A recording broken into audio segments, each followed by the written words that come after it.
Hello everybody and welcome to this latest video from Bikotic. I don't know what's got into me just lately. I think this is like my fourth video in a week. Today we're having a look at RIBBLE's new Ultra SLR Hero, new fancy dancy bike with some interesting tech on it, and we take a look at some of the competition. Just in case you missed it, I uploaded a video with some mountain bikes on it the other day, but the upload went wrong and the HD version didn't work and I had to re-upload it, and so far it's got very bad viewing figures even though I thought it was pretty good. So if you haven't seen it, have a look and then let me know in the comments down below whether you think Bikotic should just be a road bike channel. Stuff mountain bikes.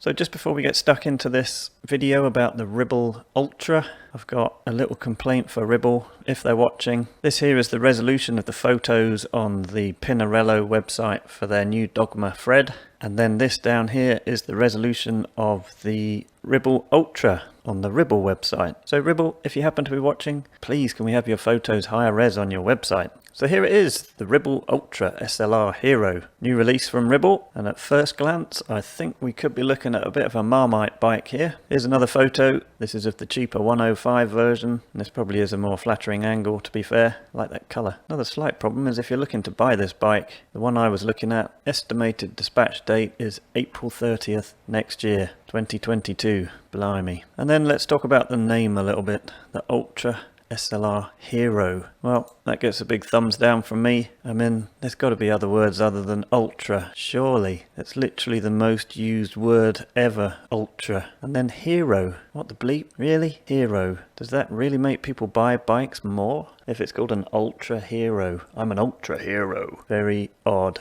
Okay, so that's all the moaning out the way. What I do highly commend is an attempt to try some new stuff, which RIBBLE really have tried here. And if you've seen it, I'm sure you'll have an opinion of the Hope HB.T. Pretty crazy looking thing that was in the Olympics. Not entirely sure I like the look of it, but at least they're trying some different stuff, which I think's got to be a good thing. And likewise, RIBBLE are trying out some different stuff.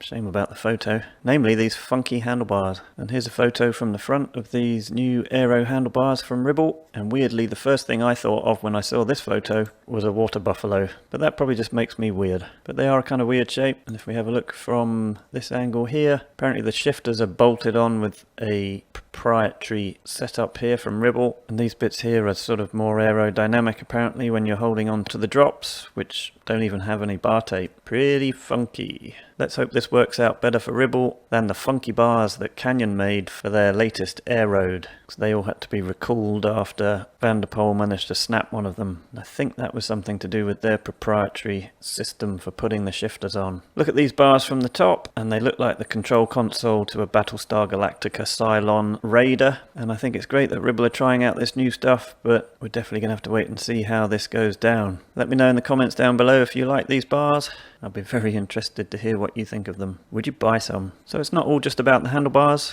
We've got lots of full-on aero shaping going on, especially down here on the down tube. And actually looking at this photo reminded me of the SYSTEMSIX from Cannondale. Some similar stuff going on here. We've also got this kind of thing going on the new DOGMA thread, and I think this flaring is to make it more aero once you have your water bottle on the bike. The junction to the seat stays a pretty trick, almost look like the wings of a plane, and all pretty aero I guess. Having said all that, I thought the first bike to compare it to would maybe be a time trial bike, because by doing that you can still definitely see that the RIBBLE is very much a road bike, as a TT bike has a very different stance to it altogether, moving you much further forward. So definitely not a time trial bike, although there actually is a RIBBLE Ultra Tri Edition, which has got these little tri-bars and a more specific TT position seat post, and some snazzy tri-spoke carbon wheels. Nice. The other bike I wanted to compare it to is the DOGMA thread, and the reason for that was when I did the DOGMA video I moaned about this little overhang here, not super keen on that. And the RIBBLE has a similar thing going on too. Personally I prefer to see that flush there, but hey ho. What I forgot to say is there is a little design cue from the SPEEDMAX which I noticed, and that's this straight edge here. We've got something similar going on the SPEEDMAX, if a slightly bigger one. The next bike I wanted to do a quick comparison to is the SYSTEMSIX from Cannondale. And we've got some definite style crossovers around here. And the aeroplane wing on the drop seat stays seems to be fairly standard on an aero bike. Now, I've always found the SYSTEMSIX a bit of a weird bike to look at. I find it very odd round here. Never really liked this bit here. I don't like this bit here. And I always find it weird. I mean, I like this lightweight crank here, but I like to see that on the Super 6. Not so much the SYSTEMSIX because it just looks more chunky. So this kind of looks out of place to me. So I had a little play with it in Photoshop. Fade in between. Just filling this in a bit, smoothing that out. Taking out that corner. And I just chucked on a rotor crank there. I think that looks a bit better for me. Thickened up the forks a bit. I think that looks pretty cool. Another interesting bike to compare it to is the old Specialized S-Works VENGE Vias. Do you remember this bike? So this is from 2018. And again, there's a lot of cues here that have been borrowed. What a shame about the old VENGE, eh? Specialized have completely dropped it. And here's the VENGE from 2020, so the last version of the VENGE. And to be honest, when Specialized ditched this bike, I thought that was the end of the aero bike. But manufacturers are still bringing them out. Flying in the face of Specialized trying to get rid of the aero bike genre. So fair play, I guess. Here it is compared to the Canyon AEROAD. Quite different looking bikes. A little bit similar going on around here.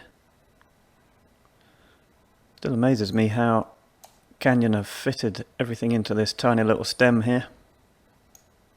What about the giant PROPEL? Not many similarities between these two bikes. Like that colour. Not so keen on the Wellington boot. Or how about the Trek Madone? How does it stack up against that? Here we've got the MADONE SLR 9 eTAP. That's fading between the two. That's a good looking bike, isn't it? Like a bit of the MADONE. Then last up, what about the MERIDA REACTO? I like this REACTO, I think that looks cool. Which do you prefer? The RIBBLE ULTRA Hero or the REACTO?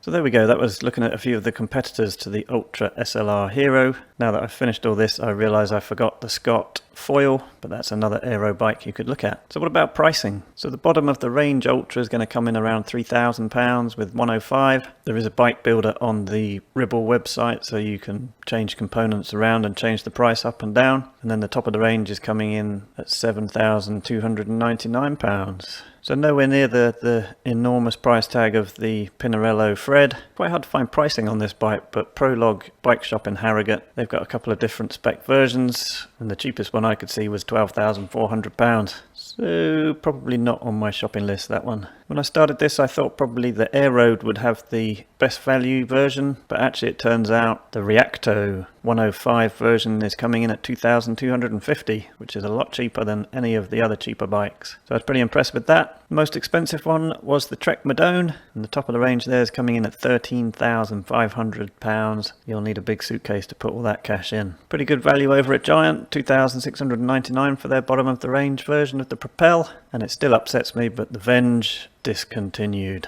You could probably get yourself a version from eBay. So there we go, quick video on the Ultra SLR Hero from RIBBLE. If you like this video, give it a thumbs up, and if you haven't already, it really helps the channel if you subscribe. Until next time.